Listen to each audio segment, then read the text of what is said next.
Samy a tracé ce drapeau sur du papier quadrillé, et il veut une copie parfaite sur une deuxième feuille. Sans calquer, il essaie à l'œil. Ça a l'air plutôt ressemblant, non? Vérifions. On glisse la copie sur l'original. Un côté ne penche pas comme l'original, et la pointe tombe au mauvais endroit. Ressemblant, ce n'est pas copié. Samy a besoin d'une méthode sûre et vérifiable. Voici la découverte de Samy. Les sommets du drapeau tombent pile sur les croisements du quadrillage. Les carreaux connaissent déjà la figure. Lisons ces déplacements. D'un sommet au suivant, 1, 2 carreaux vers la droite. De là, un carreau vers la gauche et 1, 2, 3 vers le haut. Et on redescend 1 vers la gauche, 3 vers le bas. Voilà le code secret de la figure depuis chaque sommet, les déplacements vers le suivant. Passons à la méthode. Étape 1. Les sommets.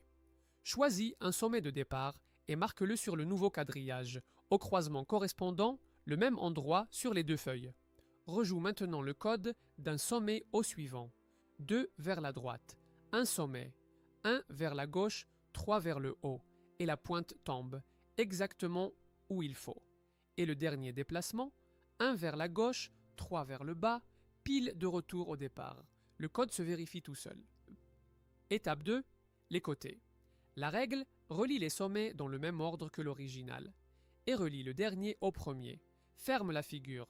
Regarde, les côtés obliques tombent parfaitement. Leurs extrémités les imposent. Le moment de vérité, on glisse la copie sur l'original. Superposition exacte. Même départ, même déplacement, même ordre, sur le même papier quadrillé. Les cantages imposent la figure. Retenons. Lissez le code de la figure. Depuis chaque sommet, les déplacements vers le suivant.